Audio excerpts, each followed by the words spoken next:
nothing weathers like coffee. It's just awesome.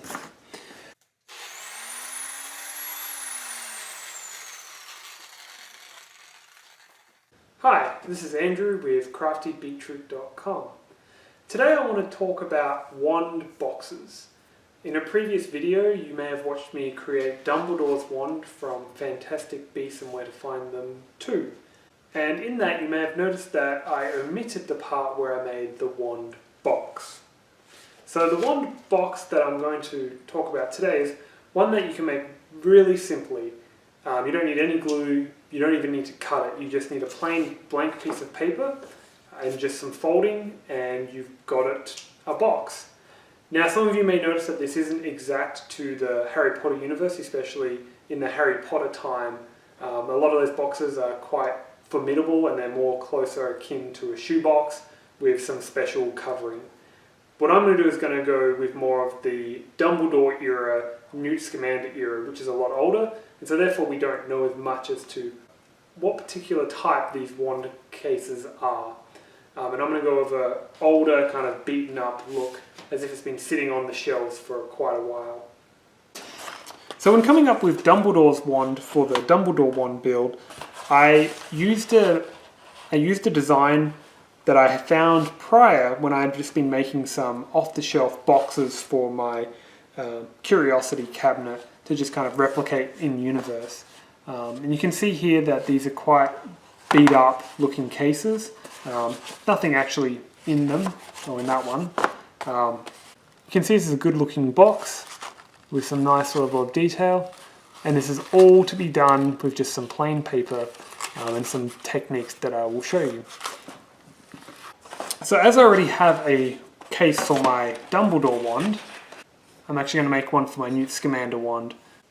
So the first thing you're going to need is the card stock that you're going to use to actually build the box out of. You need two pieces, one for the base and one for the lid. Your main requirement is it needs to be long enough to be able to hold the wand. So when doing this, I prefer to just use straight white cardboard. Obviously you could use whatever color you wanted. The biggest thing to keep in mind when making a box using this technique is it's all about the length that you need. The length is going to dictate your height and other dimensions. So you can see here, using the same size piece of paper, I actually went too high and was unable to get the length required. So how do you go about doing this? The key requirement here is your height. So your height will be this dimension here. And that will be the same here as also here. So to get the length that you require, you need to double your height and then you will get the length that is left. So if you need, in this case, I need 14.5 inches. In 17 inches, I must 14.5, which equals 2.5, which means all I have to play with is 1.25, or 1.25 inches. So that defines my height. Obviously, if you have a longer piece of paper or you don't need as much length, you can adjust your height. But with this particular piece of paper and with this particular wand, that constrains my height, but my width here is undefined. I can make that as wide as I like. The big thing that you want to make sure is that when you're doing the lid and the bottom, your lid is slightly larger so that it fits in.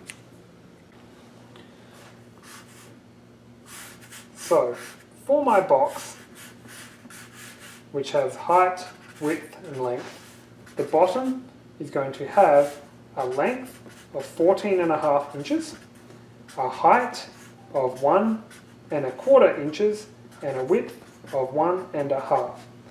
The lid is going to be 14.75 long. The height is going to be 1 inch. And the width is going to be 1.75. So let's get to folding.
The next bit is the fun bit. It's telling the story, it's adding the detail, it's adding the wear and tear.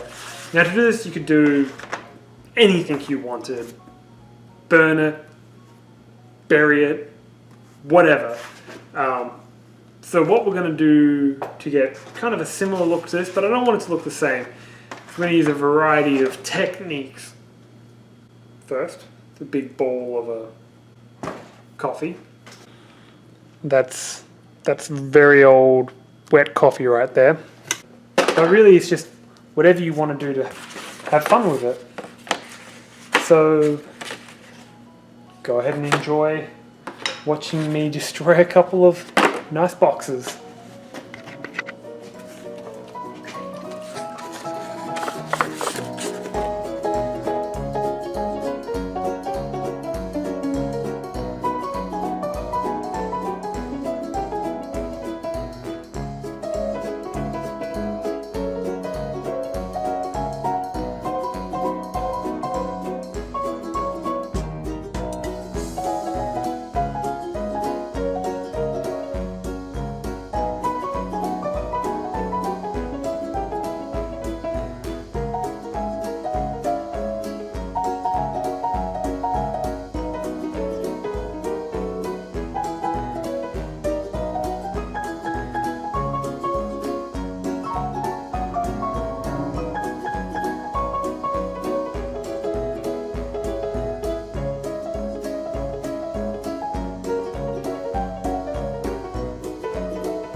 So being a one box, you would expect to have been sitting around on the shelf for a little while trying to find its owner. And in that time, who knows what it might have been hit with. But we do know, or we do have reference of sparks being set off in these stores. So, let's add some damage.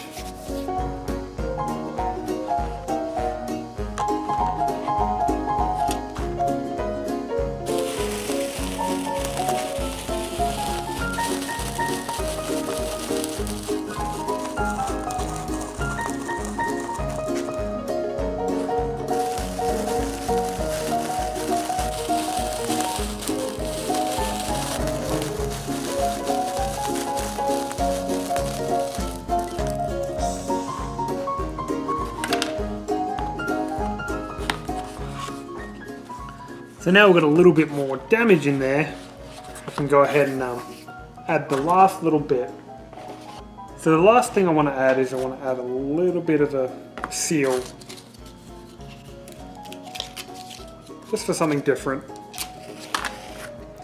And there we have a quick tutorial on how to make a wand box for your wand.